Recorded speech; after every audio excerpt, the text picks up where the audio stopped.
Thank you. Great. Can you tell us a little bit about Tuesday's trip to Florida? Is the president going to be going after DeSantis a bit? Is he one of the MAGA? Well, not really in a way, but if you see what I mean.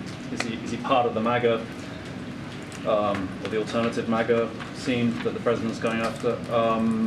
And also, could you just come back to the president's re-election decision, because you like asking me that question, Sebastian? You were asked this like a few months ago because everyone was going crazy over is he going to? And you said yes, he is. That was meant to stop the whole thing. But no, I said that. Look, you said it's way too early. Wait, hold on. I'm going to answer a question. Okay. I'm at the podium, right? There's a Hatch Act. I have to be very mindful when talking about 2022 and even 2024, which is a world's away. As you all know, you cover this media cycle, changes every second.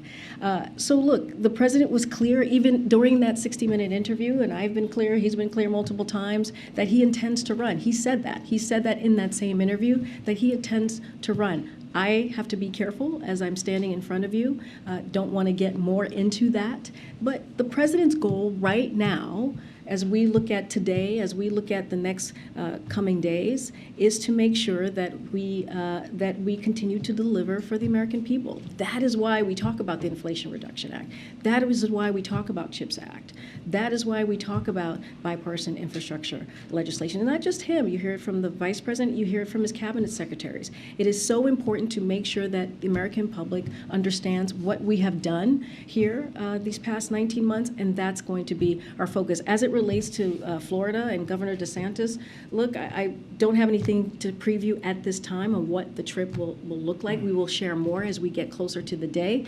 Look, we have talked about this as well. You know, when it comes to extremism, when it comes to behaviors that is inhumane and cruel, that is what we're seeing from Governor DeSantis. That is what we're seeing in specifically to how he is using people who are leaving communism, people who are trying to get away from political persecution, talking about Venezuela, Nicaragua, Cuba.